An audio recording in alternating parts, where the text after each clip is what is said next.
Hello, I'm here with Adam Mikeal, IT Director at Texas A&M, and Victoria Blessing, Operations Engineer at Texas A&M. Thank you so much for taking the time with me today. Definitely. Glad to be here. So let's get started. Everybody's here talking about DevOps. Now, I've been told that my hair is kind of poofy, but I'm really interested to know about DevOps for pointy hairs and the concept behind that. Victoria, can you tell me a little bit about it? Okay, well, I chose that topic for my speech because even though I'm not someone who reads a lot of Dilbert comics, pointy hair is a phrase that we've used around our office to refer to our pointy hair, Adam. So it basically just talking about how to explain Chef and DevOps to people who don't necessarily have a technical background.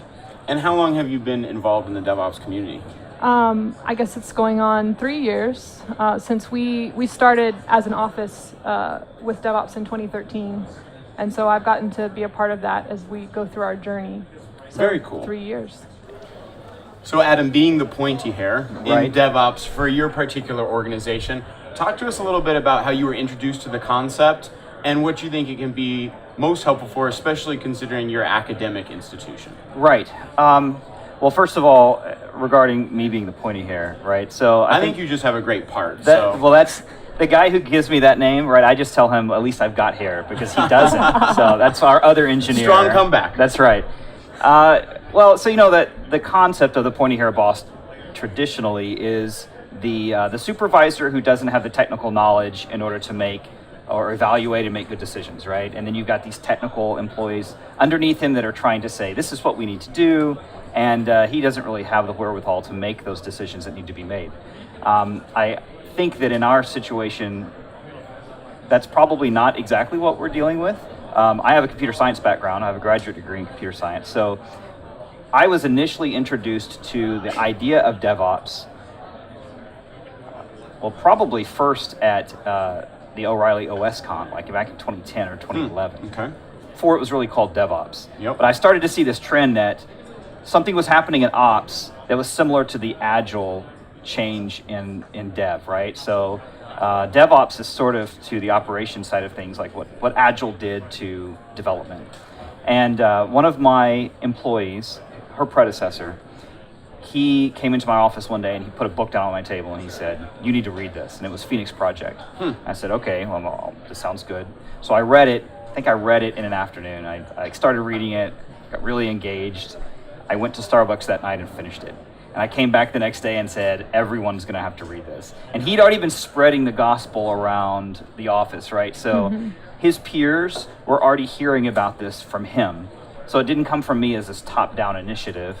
But I bought a copy for everybody and said, everyone read this, you've got 2 weeks. And we had a meeting and we went off site and we said, we're going to talk about what this means to us. Like, what do we need to do to implement some of these ideas and concepts? Very cool.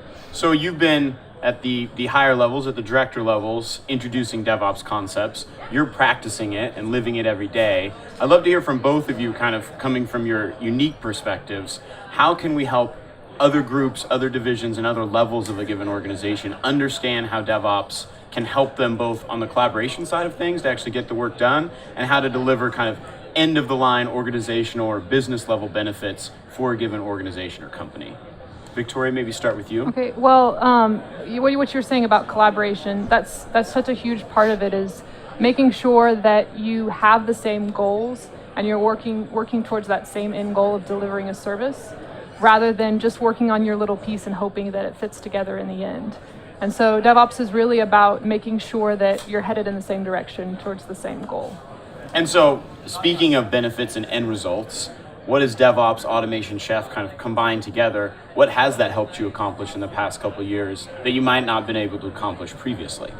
Well, being able to quickly release new services when a professor comes in and says they need something, we're able to, quickly put that together and get it out to them rather than having to manually babysit through the process and develop it all by hand. So being able to have that automation and being able to quickly say, oh yes, here you go. Yep, and hand it off very quickly. Is that starting to spread in the organization and throughout Texas A&M? Are people starting to take notice in other groups and divisions and see what you folks are doing?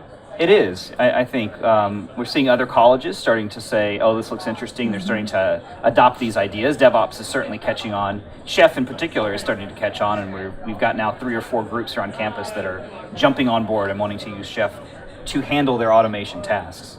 That's fantastic. Well, we really appreciate that, both being DevOps evangelists yourselves and taking the time with us here today. So thank you so much, Adam. Absolutely. And Victoria, thank you. Yes, thank you.